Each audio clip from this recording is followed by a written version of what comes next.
Hello and welcome to my new hardcore survival series. This is gonna be quite the challenge. As you might already know, dying in the hardcore game mode has severe consequences, removing the playability of your survival world and sending you, the player, into spectator mode.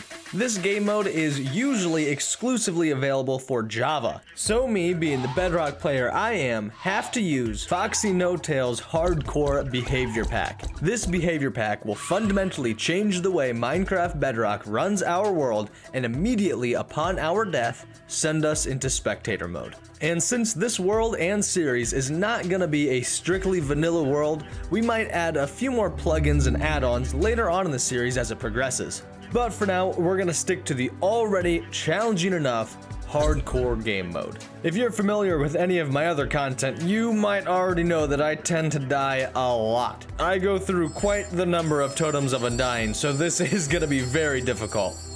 I'm not sure what we should name this hardcore world, so we're just gonna call it what it is for now. And then, of course, we have to add in our behavior packs. We are gonna be using the foxynotails hardcore mode add-on. I'm sure there's other types and other versions made by different people for hardcore mode, but we're gonna go ahead and use this one because I like the stuff foxynotails makes. I have been thinking of some other plugins we could and should add, but for now, we're just gonna keep it with the hardcore. And then the rest of the world setup is all personal preference. I like keeping visible to LAN on because I use a second account to do a lot of my recording. I'm also going to make sure you have to be invited to get on this world, and I'm keeping myself a member. That means I can't use commands or give myself anything. It's all survival. I'm not a huge fan of fire spread, so we're going to turn that off. And I think we're also going to turn this to hard mode. This changes a few rules with mob spawning and villager mechanics, and zombies will also be able to break down doors. And now that we've customized and fully tailored our world to our own desires, it's time to hop in and explore every corner and crevice of this brand new blocky death trap. Well, at least we'll be able to get some wood. I'm kind of hoping that we'll spawn near a village. It'll make getting food a lot easier. Seems as though we've spawned either in some mild mountains or rolling hills. This isn't a bad place to start. And we'll get a lot of animal spawns, so food will be plentiful. I would like to find a village though. Somewhere near spawn, I guess. That would be nice. Finding a village early game just makes things a lot easier. Oh, that's perfect. There's one over here. That's our first destination. Well, that worked out really well. I'm probably gonna be staying here a little while, so the first thing that I want to do is destroy every single radish that I see, and I see too many of them. This near useless root vegetable will hopefully never be seen again. The potatoes, on the other hand, we're gonna farm the heck out of these. No, bad villager. Stop burying beetroot. We don't want this. We want potato. Berry potato. I've turned over all the crops in the village, and now I want to see the villagers panic. Oh, I love that mechanic. We've managed to quickly establish a good source of food, but now we need a place to rest our head. So I think we're gonna nab one of these villager homes and claim it for ourselves. I'm kind of liking this one. It's spacious. It's got an upstairs, kinda. I really like this one, so we're gonna go ahead and make a crafting table and claim it as our own. Home sweet home. I've acquired 3 saplings, so I think we're gonna attempt some multitasking here and plant those while we explore this smaller area here. Oh boy, I'm liking that sugarcane. I think we're gonna plant this all along the coast here. Oh my gosh, this is perfect. A steady source of sugarcane early on would be great. We're in a village, so we can establish a small trading hall pretty early on, and paper trades are perfect. I'm feeling like some redecorating right about now. We're gonna turn our little comfy cozy cottage here into a slightly more useful comfy cozy cottage. And the first thing we're gonna pull out of it is probably a brand new pickaxe. We are only using this to get just enough cobblestone for a furnace and a couple stone tools. I would like to get more types of wood, and I'm seeing some acacia over there in the distance. So after we craft our stone tools, we might go looking for some new types of trees. I'd really like to get some spruce saplings so we can start growing some super spruces. That would really ramp up our wood production. I've gathered up a fair amount of cobblestone, and night is falling, so of course I'm gonna make a furnace to cook our potatoes and light up our little cozy cottage. Shut the door to protect us a little bit, and then pull a B-dubs until the sun goes down, and thus ends the first day of our new hardcore home. Very productively, I might add. I think we're gonna start this morning off with a fresh set of stone tools, and then maybe go out and find some more types of trees. I'm about 100 blocks right outside of the village, and we have quite a selection over here. We've got the birch trees and the spruce trees pretty well close to the village. And earlier we did see some acacia out in the distance. I don't think we'll quite go for those yet though.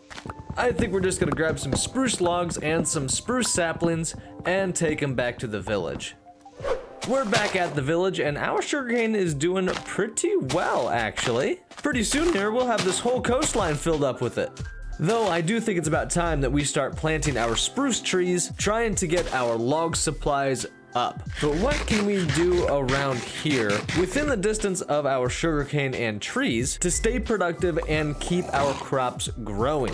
I'm thinking after we give our buddy a beatdown, we're gonna go ahead and capture some villagers. I definitely want to make sure at least 2 villagers are safe until the time that we can breed them up and make a trading hall. I would really like to get the protection enchantments pretty soon, but I'm honestly not sure how fast we can accomplish that. But it appears this villager's walking straight in the boat.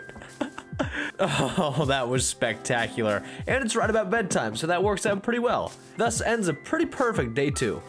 I'm thinking to start off our 3rd day, I'm gonna go ahead and protect our villagers. I'm gonna put this little fence around them just so no zombies or mobs can get in and smite them while they sleep. I think I'm gonna have to remove this farm to the right eventually, but for now I don't think any mobs are actually gonna get in there, so we'll just leave it for a bit. And sticking to the theme of trapping things, I think we're gonna make a small little sheep farm right off the coast of this river. We're gonna need the wool in the future anyway for some villager powered farms and our villager trading hall, so we might as well get started on that now. This will also be a pretty stable food source for us as well. So come here, little sheepy, you are gonna be the bait to lure your friends into a false sense of security so I can trap them forever and then feast upon their flesh. Their fur will decorate the bed in which I sleep on. That went surprisingly better than expected. We've got a black, brown, and white sheep. In that order. I don't know what we're gonna do with them quite yet since we don't really have a stable source of wheat. So maybe I'll just farm some more trees until we can get a super spruce. And on day 4, we managed to grow and cut down our first super spruce. This is the tree that's gonna get us from the Stone Age, well, I guess we're not in the Stone Age anymore, the almost Stone Age to the Diamond Age. I'm gonna go ahead and make another stone axe and farm as many of these trees as I can. We're now on day 5, and I managed to breed up a lot of sheep and farm a lot of trees. We have quite a bit of spruce logs, and we also have quite a bit of oak. While I've been farming a lot of oak, I've been trying to get a beehive to spawn. I would really like some bees early game. They help out the growth of the plants tremendously, and they're phenomenal for efficiency. And with the start of day 6, our sugarcane stockpile is looking quite sizable. But I think we're still gonna take the time of today to trim down some more trees. I decided I'm gonna sacrifice a little bit more of our oak to make some charcoal. I think I wanna make a couple stacks of torches and keep this area safe from monsters. And of course, me, I only got one shot at this. I think it's best to play it safe. Or maybe not. The 7th day, we gotta smite this guy. He's got a trident, and I want it. We gotta, oh. He died a lot quicker than I thought. No trident, though. That's unfortunate. He does not have a trident, so we're just gonna leave him alone. I spent the rest of the 7th and 8th days farming trees. We've got quite a healthy stockpile of wood and sugarcane, and I'm pretty happy with everything we've accomplished. So I think we're gonna call it here and say our goodbyes. As always, my name is Redskies. Don't forget to like, share, and subscribe. Goodbye. I truly hope you enjoyed the first episode of my brand new series, Haphazard Hardcore. I think I'm gonna have a lot of fun making this series, and I sincerely hope you enjoy every second of watching it. If you did like what you saw, feel free to check out some more of my content and my other social media accounts. They're being held by my cats on the social scroll down in the left-hand corner. Go check some of those out. You might find them interesting, but I hope to see you around again. Goodbye for the second time.